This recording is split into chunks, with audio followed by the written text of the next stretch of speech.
Hey everyone, hope you're having a wonderful day today. Laying here on my chest, I have my Jaguar Jungle Carpet Boy, Knox, who is going to be my co-host today as we discuss feeder rodents and the different options that you have if you're maybe a new keeper and aren't quite sure what you can do for feeding, or if you're looking into getting into breeding, or if you're an experienced keeper. These are all things that can apply to you as we discuss buying them or whether or not it's time to consider breeding them. So stick around. I'm Jack, and this is Python Addiction.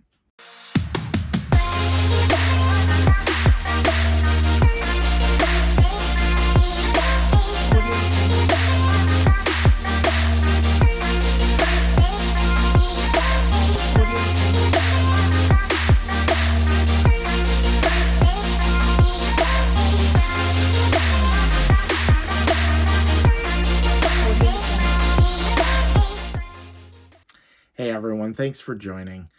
So today we're going to be talking about 3 different rodents as in general aspect of things.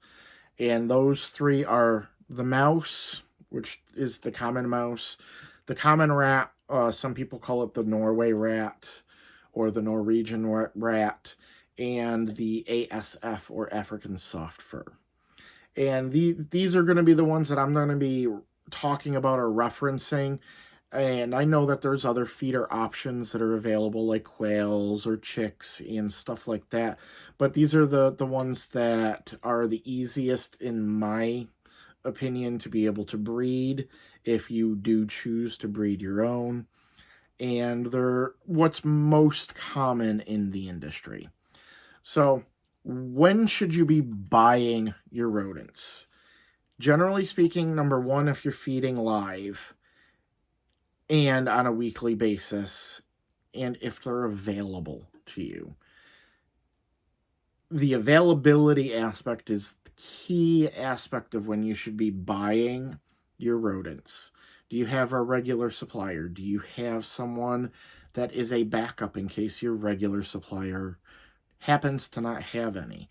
I was watching Facebook feeds earlier this week and saw one of the exotic shops in my local area didn't have any feeders and wasn't expecting them in until the following week. That happens a lot when it comes to the pet shops, because they're not just supplying 1 or 2 or 3 snake keepers. They're supplying a lot of keepers in the area. And supply and demand when it comes to the rodent market, I mean, today's rodent prices are almost double what they were when I first got into the hobby. And that's expensive. And that leads right into one of the other reasons when it comes to buying them is understanding the expense. It's going to be a little bit more expensive when you're just buying them on the every week as you need them. Now, if you're doing frozen thawed, you're in a little bit of a better situation because you can order them online nowadays. You don't have to necessarily go into a shop. You do have to kind of order in bulk, which is something that some people may not want to do with putting frozen rats into their freezer with their other food. But it's just like any other meat as far as I see it. But you might want to have a second smaller freezer if you're going the frozen thawed route. But you can go with like Rodent.pro or something like that and just keep a regular supply worth of things that way. And that'll help cut down on those costs.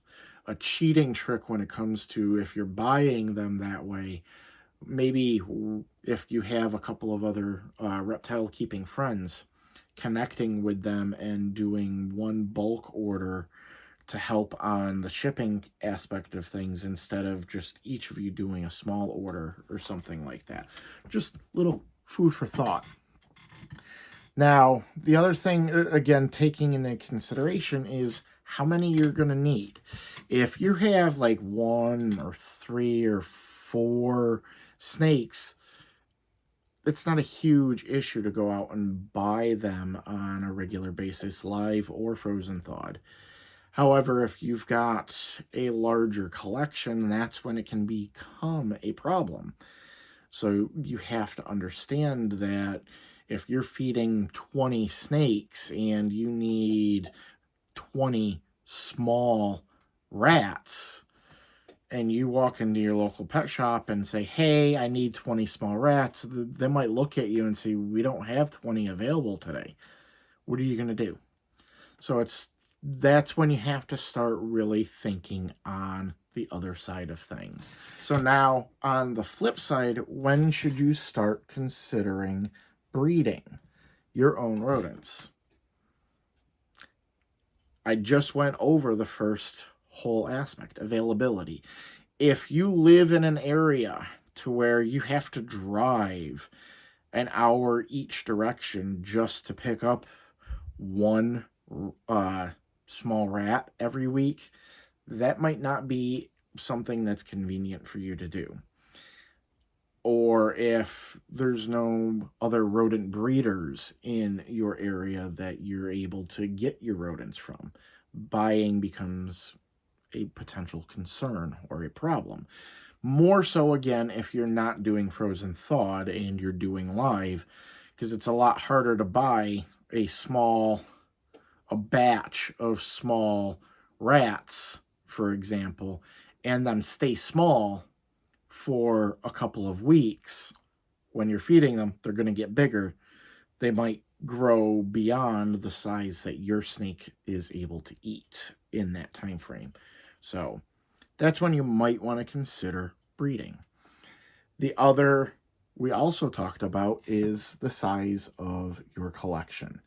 When you have enough, the collection that's sizable enough to where it becomes cost prohibitive more than anything, or it becomes more expensive. I know when I was first kept all of my rodents, I was buying from Rodent.pro directly on a monthly basis. My rodent bill was about $700 a month, closer to $8 for my entire collection.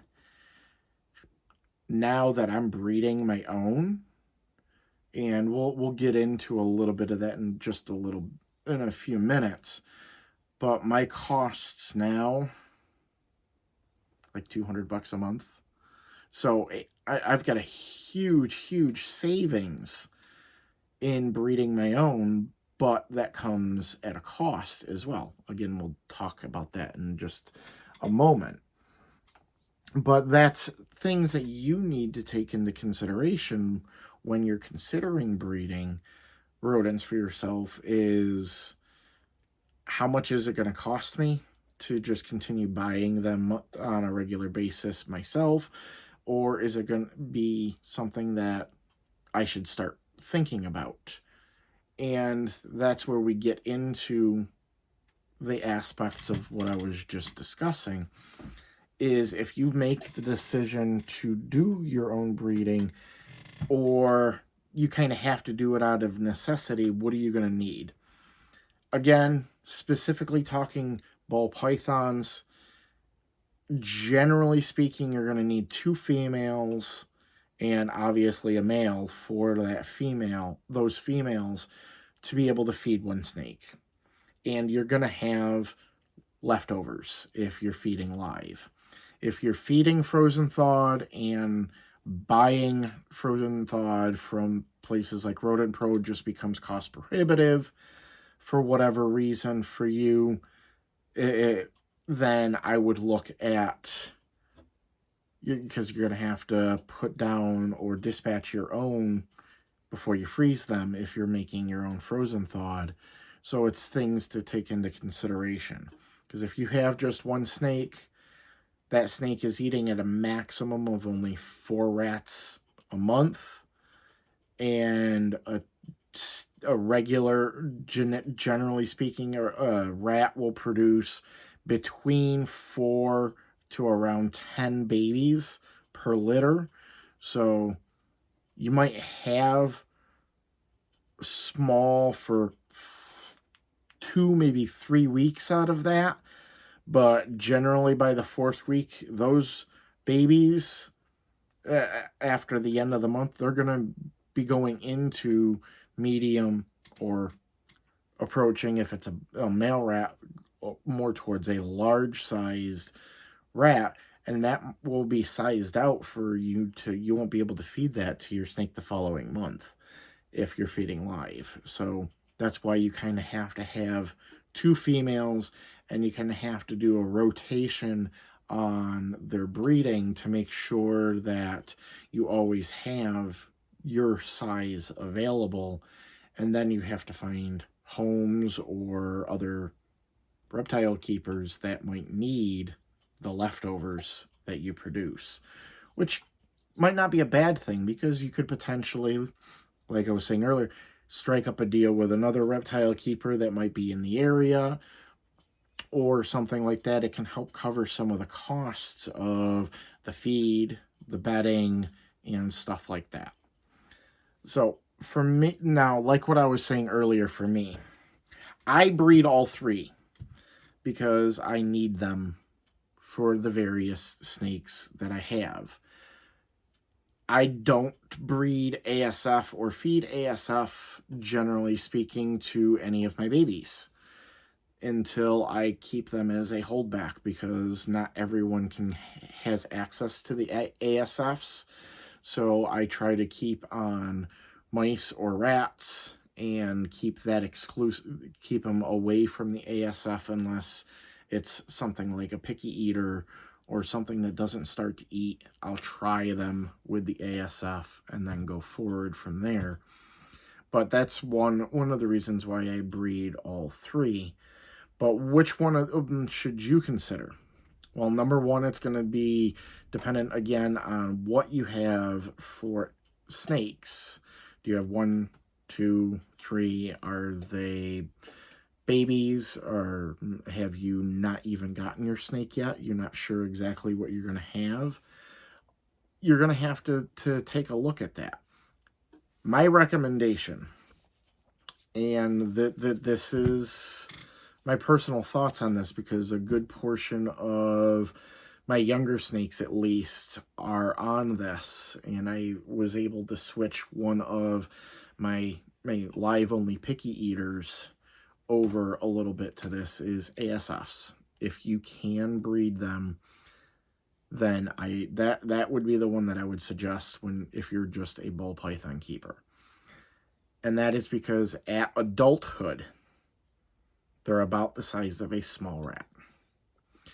So they stay the perfect size as adults, so you don't have to worry about so much getting rid of adults. You just have to make sure that you keep the males and the females separated, or you will get even more babies. They grow slow, but they can make lots of babies really quick. I have 5 colonies myself, and I'm getting 60 plus babies per cycle from each colony. And that's 5 colonies, so I'm getting a lot of babies just from the ASFs alone. So that's, again, it's things to take into consideration. But ASFs they have a little bit more of a temper. They're not exactly a pet rodent in that aspect. They can be tamed down. I have seen people really work at temperaments on some of the ASFs, but they're not as easy to handle as the rats or the mice can be as far as temperament goes. That's one of the things that is the more off-putting side of some people breeding the ASF, is their bitiness, and the enclosure that you need to really keep them needs to be chew proof because they are heavy, heavy, heavy chewers, and they will chew out of almost everything. I personally keep all of mine in the extra large rat breeding bins from Reptile Basics, as those are basically chew proof because they can't get to the end. There's nothing for them to chew on for the plastic, and the whole lid is all metal, so they can't chew through any of it. But that's something that you're going to have to look at as well. Again, rats and mice are a little bit easier. The other problem that some people have with rats and mice, because you have to keep up on their cleaning. They can get stinkier very quickly versus the ASF. Again, in my opinion, in my breeding of all three of them, my ASF are the least smelly out of all three. Again, they have a slower overall metabolism, and they do something that the other two don't do, and that is when it comes to them using the bathroom, they tend to find like one corner and all go in the same area. So I can actually go in and kind of scoop that one corner out regularly and just replace it with some fresh, clean bedding and not have to do a full change out every single week. I might be able to get 10 to 14 days in between doing a full change out because they all like to just go in that one little corner, which is a nice little thing to look at. But all three, when it comes to breeding them, are all pretty much the same as far as actual feed and care requirements. He's just been sitting here chilling on my arm, doing the carpet thing, just kind of relaxing. But he's being a good boy here. But it's, again, I know I'm rambling a little bit today, but it's one of those, it's a preference, it's a choice. If you're someone that lives in California, you don't have the choice. You don't have the option. If you're in one of the southern states that doesn't allow the ASFs, then you have no other choice. My secondary choice would probably be rats, though, as they are, out of the three, you can, for the most part, for ball pythons, from baby, you can feed babies, and grow as the rats grow up, you can actually follow through similar cycles for feeding for your snake as well. And generally speaking, you should be able to find people to sell off your extras that you're producing if you only have like 1 or 2 snakes that you're feeding. And those work for the most part if you have like a boa and a ball python or something like that. So you have something that can feed them both, and it's one. Unless you're a breeder, I don't suggest breeding all three. Again, I breed the mice, and the mice more specifically for all of my babies, so I have something to start them out on, and I can do either live or frozen thawed and not have to worry about it. The other thing that I do like about live, because I do feed, some of my snakes do eat frozen thawed, and I normally do, when I do my actual feedings, I actually do, for 90% of my collection, freshly killed. I'll do the dispatch aspect of things and then go right into feeding. This way I don't have to worry about injuries or bites from feeding live. And if I have extras at the end, I don't have waste.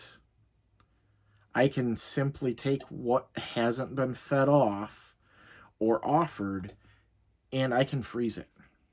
So I can then, when I need to, if I say I have a slow production month when it comes to my breeders, maybe not producing as much, and that does happen from time to time, I have fallback in the way of frozen that I can just pull out, unthaw, and feed them off. And for all of the snakes that I feed the freshly killed to, they see no difference between it being frozen and then thawed out versus just killed and eaten that way. So it's a way to kind of save a little bit on that aspect of things. So that's what today's video was about, was really kind of just to go over when you should consider getting into breeding your own rodents, or whether or not you should just buy them outright. Generally speaking, if you only have one ball python and it is eating live, then I definitely suggest just going out and buying as you can. Support local and find a breeder that's in your area that you can buy from regularly. Make sure that you do have a fallback just in case they're out of town or they don't have something available in the particular size that you need that particular week. You have a fallback person type of thing. Or order, if you're doing frozen thawed, order in bulk and keep things stored away so you don't have to worry about it. I wouldn't start considering the breeding aspect of things for the rodents unless it's cost prohibitive and you live far away from having regular access. You don't have any other breeders in your area that have them or produce them, then you might want to consider breeding your own rodents. And if you're into actually breeding ball pythons or any snake for that matter, personally, you should breed your own rodents as a snake breeder, just so you have them available. That would be the last thing you want to do, is have a clutch or 3 clutches worth of eggs all hatch and need 30 or 40 small mice or medium mice or something like that, and your local person or your local shop not have them available. So if you're a snake breeder or considering getting into breeding, then I would suggest consider breeding your own feeders sooner than later. Again, if you have a reliable source that is going to be consistent, then you should be okay. But if it's not something that's consistent and reliable, you should definitely look at breeding your own. So if you guys found this information useful, please do hit that like button, as I definitely keep track of that kind of stuff. It helps me to know the types of videos you enjoy. And also, if you have any suggestions or comments to this, please drop them in the comment section below, as I do read and try to respond to every comment that comes through. I appreciate all of your support and all of the comments that do come through. He's still being just a peachy little boy. And otherwise, if you haven't done so already, do hit that subscribe button. And while you're at it, click that notification icon, as that'll let you know when I post new videos. I tend to do a new video at least once a week. So until next time, I'm Jack, and you've been watching Python Addiction.